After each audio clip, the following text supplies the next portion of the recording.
Scammers को और जो गलत एलिमेंट्स हैं इस इंडस्ट्री में हैं आज जो आ गए हैं उनको हटाना है और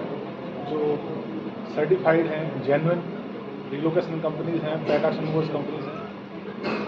उनको बढ़ावा देना है, सर्टिफाइड करना है, उनको ग्रो करना है इस इंडस्ट्री में, ताकि कस्टमर को एक इंटरनेशनल लेवल और रेस्ट ऑफ द इंडिया में जो स्टैंडर्ड्स हैं रिलोकेशन इंडस्ट्री में वो उन्हें वो सर्विसेज मिल सके। ये इस बार हमारी एनुअल कॉन्फ्रेंस की थीम है, इस पर हम लोग काम कर रहे हैं। ही Mr Ajit Sharma, the founder and chairman of movers federation of India. Concept Ajit ji का ही है जो उन्होंने स्टार्ट किया था मूवर्स फेडरेशन ऑफ इंडिया के लिए। मैं चाहता हूँ वो खुद ही अच्छी तरह से डिस्क्राइब करें MFI के विज़न के बारे में। जैसे कि आलोक जी ने बताया कि movers federation of India small scale moving companies के लिए काम करती है, उनको पहचान दिलाने के लिए एक अच्छी क्वालिटी और बेंचमार्क पे काम करने के लिए।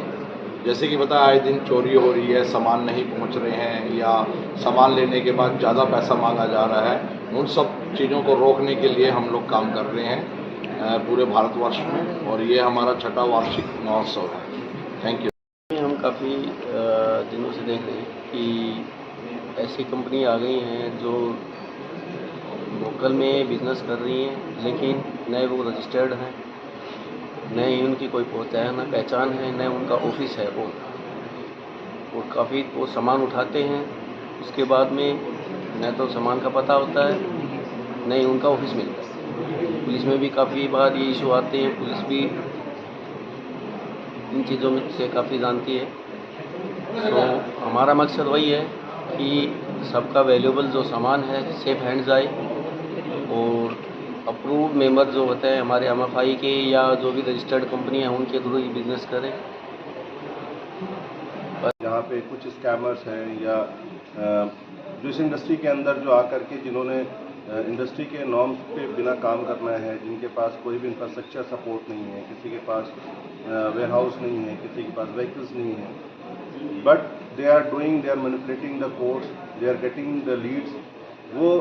जस्ट डायल या किसी भी इस तरह के एग्रीगेटर प्लेटफॉर्म पे रजिस्टर्ड हैं और रजिस्ट्रेशन करने के बाद से उनके पास कुछ लीड्स वगैरह आती हैं और उन लीड्स को वो मैनिपुलेट करके थ्रू द कॉस्टिंग, टाइमिंग या कुछ और भी प्रॉस्पेक्ट्स हैं जैसे कि एश्योरेंस हुआ, क्वालिटी हुआ, इन सब पे उनको मिसगाइड करते हैं और फिर उनके सामान को लेकर के जब वो मूव करने की कोशिश करते हैं तो वो due to the fake code वो रियलिस्टिक अप्रोच नहीं होता जो उनका, वो डिलीवर कर नहीं पाते।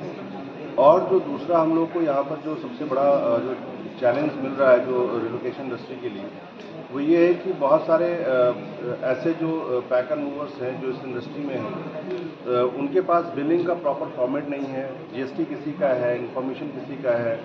नाम मिलता जुलता है, तो इस तरह के बहुत सारे सिमिलर चैलेंजेस आपको मिलते आएंगे। तो ये क्या करते हैं कि ये कस्टमर्स को अपने